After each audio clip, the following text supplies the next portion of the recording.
আসসালামু আলাইকুম।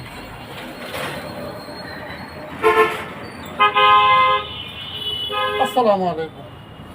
আমি বাংলাদেশি, আমি বাঙালি। তবে কিছু জিনিস ফেসবুকে দেখে আমি যে বাঙালি, আমি যে বাংলাদেশি বলতে আমার লজ্জা হয়। এই যে এইমাত্র একটা ভিডিও দেখলাম যে পানি দেওয়া হইতেছে, তবে পানি যে দেওয়া হইতেছে কি হেলিকপ্টার দেওয়া হইতেছে? না, হেলিকপ্টার দেওয়া হয় নাই। পানি দেওয়া হয়েছে নিচ দিয়ে পানি দেওয়া হয়েছে, আর হেলিকপ্টার দিয়ে আমার সন্তানরার বুকে গুলি চালানো হয়েছে। তার কারণ হলো না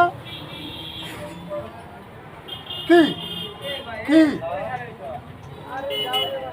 আচ্ছা, একটা কথা আপনার দেখেন, আমি অশিক্ষিত মানুষ,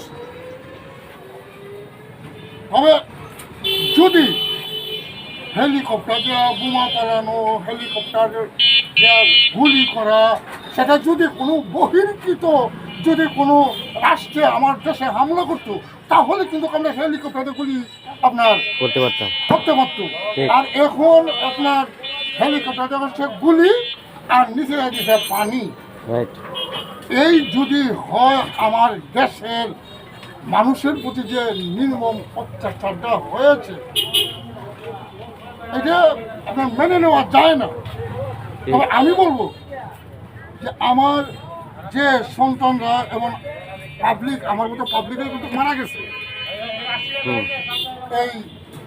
এই যে এই সংগ্রামের মতো পাবলিকও মারা গেছে, তবে সেটার জন্য দায়ী যে পাবলিক মারা গেছে এবং ছাত্ররা যারা মারা গেছে তার জন্য দায়ী এলো যিনি রাষ্ট্র পরিচালনার দায়িত্বে ছিল।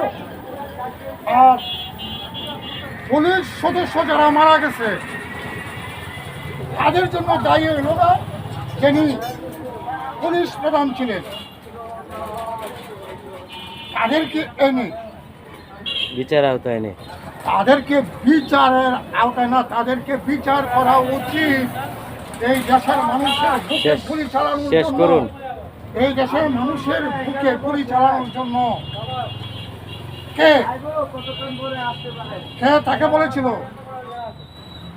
তবে আমি ধন্যবাদ জানাই যিনি আর্মির প্রধান ছিল, ওনা যে কথা বলছে, আমরা ফেসবুকে যে কথা আমরা পেয়েছি যে আমার দেশের মানুষের বুকের উপরে আমি গুলি চালানোর অর্ডার দিতে পারি না, আমি পারবো না।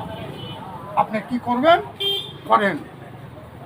আমি ধন্যবাদ জানাই আপনার সেনাপ্রধান, সর্বপ্রথম ধন্যবাদ জানাই ডক্টর ইউনূস স্যারকে। আমি ধন্যবাদ জানাই এই জন্যে, ওনা বলছে যে আমাকে আপনারা আনছেন, আমার কথা মানতে হবে, যদি আমার কথা না মানেন তাহলে আমি চলে যাব আমার জায়গায়। আর ধন্যবাদ জানাই যিনি আর্মির প্রধান, ওনাকে আমি ধন্যবাদ জানাই ওনার সঠিক কথা বলার জন্য।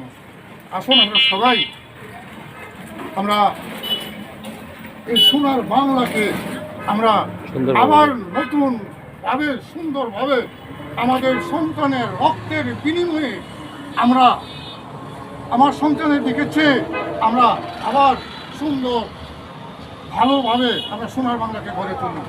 সবাই কাজে কাজ দিলে আমরা সোনার বাংলাকে গড়ে তুলি, সেই আহ্বানকে সামনে রেখে আমি এই ভিডিও থেকে বিদায় নিচ্ছি। আসসালামু আলাইকুম ওয়া রাহমাতুল্লাহি ওয়া বারাকাতুহু।